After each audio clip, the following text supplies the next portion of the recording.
वो कहते हैं ना, गाँव अभी बसा नहीं, लुटेरे पहले आ गए। तो बीबीएल अभी शुरू नहीं हुआ कि बीबीएल से रिलेटेड बिग बैश लीग बुरी खबर पहले आ गई। रविचंद्रन अश्विन, तो सीन यह है कि ऐश अन्ना कितने परसेंट मैं कहूँ, 85% कर लो, 85% वो बीबीएल से बाहर हो गए हैं। वो प्रैक्टिस कर रहे थे चेन्नई में, उनको हो गई नी इंजरी। उस नी इंजरी की वजह से उन्हें सर्जरी करानी पड़ गई। तो अब वो रिहैब और वो बाकी चीज़ें जो है ना वो बीच में आ गई हैं। तो उसकी वजह से बीबीएल ऐश अन्ना का ऑलमोस्ट आउट ऑफ स्कोप हो गया है।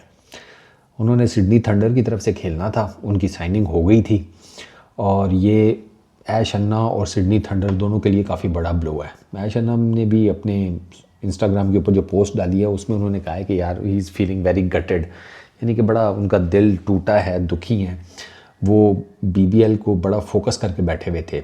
इस साल ऐश अन्ना ने रिटायरमेंट ले ली थी आईपीएल से, तो उसके बाद उनके लिए ना पूरी दुनिया के दरवाजे लीग क्रिकेट के खुले हुए थे।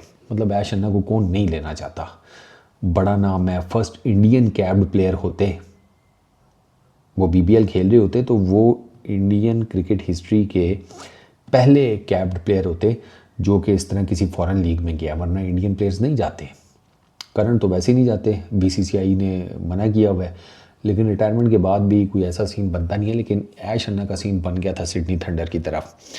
तो वो जो सिडनी थंडर के मैनेजर हैं ट्रेंट कोपलैंड, वो बड़े, उन्होंने कहा यार हम तो बड़े डेवस्टेट हुए हैं ये ख़बर सुन के, हम तो बड़ा एक्सपेक्ट कर रहे थे कि बड़ा माहौल बनेगा, ऐश अन्ना हमारी टीम में आकर बॉलिंग करेंगे, लेकिन अब कहता है कि भाई इंजरी हो गई, अब उसमें क्या किया जा सकता है। हाँ, ऐश अन्ना ने ये कहा कि अगर मेरा रिहैब और ट्रैवल प्लान ये ठीक निज़ाम इनका बन गया ना, वो येस नो हो गई, तो देर इज़ अ पॉसिबिलिटी कि सीज़न के एंड के या लेटर जो स्टेजेस हैं ना बीबीएल के सीज़न की, उसमें शायद मैं अपनी अवेलेबिलिटी कर लूँ।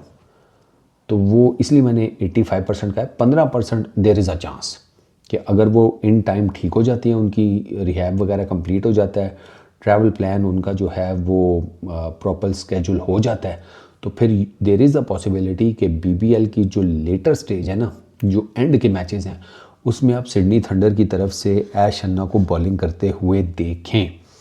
अच्छा, इसमें ना मैं आपको एक और चीज़ बताता हूँ कि क्रिकेट ऑस्ट्रेलिया के जो सीईओ हैं टॉड ग्रीनबर्ग, और उनके बीबीएल बिग बैश लीग के जो चीफ हैं एलिस्टर डॉबसन, इनका बड़ा रोल है ऐश अन्ना को ऑन बोर्ड करने में। इन्होंने बेसिकली परसू किया था, इन्होंने ऐश अन्ना को मनाया कि आप आएँ बीबीएल में, लोग आपको देखना चाहते हैं एंड ऑल दैट।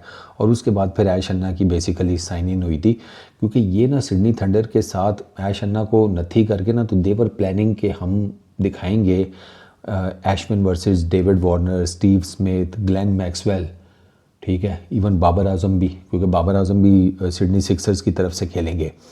तो जो एब्सेंस है ना अभी ऐश अन्ना की, वो डेफिनेटली बीबीएल को भी उसने डेंट डाला है, सिडनी थंडर को भी डेंट डाला है। अच्छा, मज़ेदार बात है कि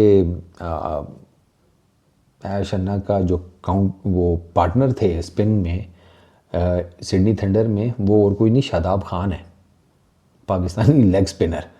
तो वो उसके अलावा तनवीर संगा भी हैं, क्रिस ग्रीन भी हैं, लेकिन अब वो बस ऐश अन्ना की इंजरी हो गई, तो अब इंजरी किससे तो कौन लड़ सकता भाई, सीधी सी बात है।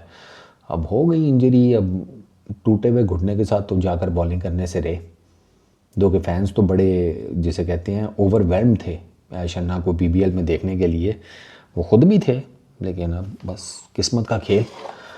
तो होप अगेंस्ट होप ये है कि ऐश अन्ना लेटर स्टेज में बीबीएल के ठीक हो जाएं, नी रिकवरी हो जाए, उनकी रिहैब हो जाए, और ट्रैवल करके वो पहुंच जाए ऑस्ट्रेलिया, तो कुछ जो मैचेस सिडनी थंडर की तरफ से हैं वो खेल लें। Fingers crossed.